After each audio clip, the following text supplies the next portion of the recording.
میں نے بھولے کو مٹھائی کے لالچ میں منایا اور چند ہی لمحات میں وہ بابا جی کا بھولا بن گیا اور میری گود میں آ گیا اور اپنی ننھی ٹانگوں کے گرد میرے جسم سے لپٹے ہوئے کمبل کو لپیٹنے لگا۔ دیکھیے یہاں پر چھوٹے بچوں کی یہ عادت ہوتی ہے یا یہ مزاج ہوتا ہے، وہ جتنی جلدی ناراض ہوتے ہیں اتنی ہی جلدی مان بھی جاتے ہیں، بہت ہی معصوم ہوتے ہیں بچے۔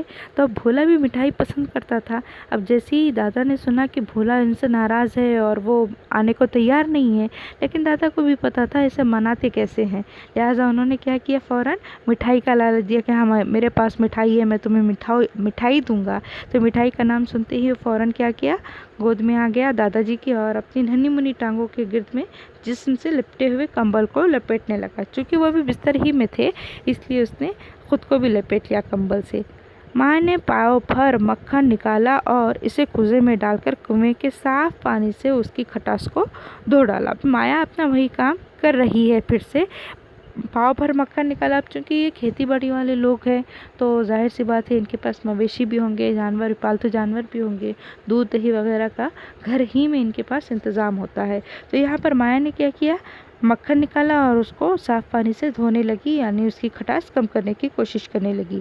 اب مایا نے اپنے بھائی کے لیے سیر کے قریب مکھن تیار کر لیا تھا، کیونکہ اس نے ایک دم مکھن تیار نہیں کیا تھا بلکہ دھیرے دھیرے مکھن بنایا تھا، گھی بنایا تھا اور اب تقریباً ایک سیر ہو چکا تھا۔ ایک سیر جیسے کہ ہم 1 کلو کہتے ہیں، اس طرح سے یہ وزن ہے۔ میں بہن بھائی کے اس پیار کے جذبے کو ہم آگے بڑھیں گے۔ میں بہن بھائی کے اس پیار کے جذبے پر دل ہی دل میں خوش ہو رہا تھا۔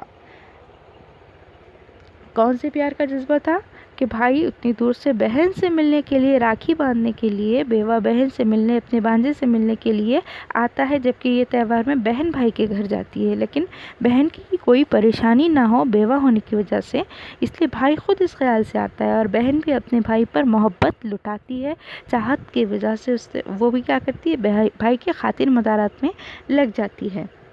میں نے دل میں کہا، عورت کا دل محبت کا ایک سمندر ہوتا ہے۔ یہاں پر مصنف نے مایا کے سسر نے دل ہی دل میں کیا سوچا کہ عورت کا دل محبت کا ایک سمندر ہوتا ہے۔ سمندر جو بہت ہی وسیع ہوتا ہے، بہت گہرا ہوتا ہے، جس کی حد کی پیمائش کرنا بہت مشکل ہے۔ تو عورت کا دل بھی محبت کے سمندر کی مانند ہے۔ ماں، باپ، بھائی، بہن، خاوند، بچے سب سے بہت ہی پیار کرتی ہے اور اتنا کرنے پر بھی اس کا پیار ختم نہیں ہوتا۔ ایک دل کے ہوتے ہوئے بھی وہ سب کو اپنا دل دے دیتی ہے۔ بھولے نے دونوں ہاتھ میرے گالوں کی جھریوں پر رکھے اور کہا، بابا تمہیں اپنا وعدہ یاد ہے نا؟ دیکھیے یہاں پر مصنف عورت کے بارے میں سوچنے لگے، عورت کے بارے میں یہ سوچ رہے تھے کہ ایک عورت کا دل کتنا وسیع ہوتا ہے، محبت کو لے کر کتنا وسیع ہوتا ہے، یعنی کہ ایک ہی وقت میں وہ اپنے باپ سے، اپنے ماں سے وہی محبت کرتی ہے، تو وہیں پر اپنے بہن بھائیوں کا خیال کرتے ہوئے اپنے بہن بھائیوں پر محبت نچھاور کرتی ہے، اور خاوند کے ساتھ ہوتی ہے تو خاوند پہ جاں نثار ہو جاتی ہے، بچوں کے لیے وہ تڑپ سی جاتی ہے، بچے ہو، خاوند ہو، بہن بھائی ہو، ماں باپ ہو، سب سے بہت زیادہ پیار کرتی ہے۔ اس کے باوجود اس کا پیار کسی کے لیے کبھی ختم نہیں ہوتا، حالانکہ اس کے سینے میں ایک دل ہوتا ہے، لیکن وہ ایک دل سب پر لٹا دیتی ہے، وہ ایک دل سب کو دے بیٹھتی ہے، اور اس کے بعد بھی وہ ہمیشہ محبت کرتی نظر آتی ہے۔ یہی باتیں وہ سوچ رہے تھے کہ اتنے میں بھولا نے کیا کیا، دادا جی کے چہرے پر، گال پر ہاتھ پھیرا، جو کہ اب ضعیفی کی وجہ سے چہرے پر جھریاں سی پڑ چکی تھی، تو اس نے ہاتھ پھیرتے ہوئے کہا، گالوں پر ہاتھ لگاتے ہوئے کہا کہ تمہیں اپنا وعدہ یاد ہے نا؟ مصنف نے یا دادا جی نے، کس بات کا بیٹا؟ کس بات کا بیٹا؟ مطلب انہوں نے بھولنے والے انداز میں پوچھا۔ تمہیں آج دوپہر کو مجھے کہانی سنانی ہے۔ کیا وعدہ کیا تھا؟ رات میں ہی وعدہ کیا تھا کہ میں دوپہر میں کہانی تمہیں سناؤں گا، ابھی تو مجھے بہت نیند آ رہی تھکان کی وجہ سے۔ تو یہ بات اس نے ابھی تک یاد رکھی، بھولی نہیں تھی، حالانکہ ناراضگی کا اظہار کیا، سب کچھ کیا تھا، لیکن مان بھی گیا، اور پھر وہ کہانی یاد دلاتا ہے، وعدہ یاد دلاتا ہے کہانی سننے کا۔ ہاں بیٹا، میں نے اس کا منہ چومتے ہوئے کہا۔ ٹھیک ہے، یہاں تک دیکھتے ہیں کہ اب بھولا کا منہ چومتے ہوئے، پیار کرتے ہوئے سے کہا، ہاں مجھے یاد ہے میں نے تمہیں کیا کہا تھا۔ اب انشاءاللہ بقیہ ہم اگلے لیکچر میں لیتے ہیں۔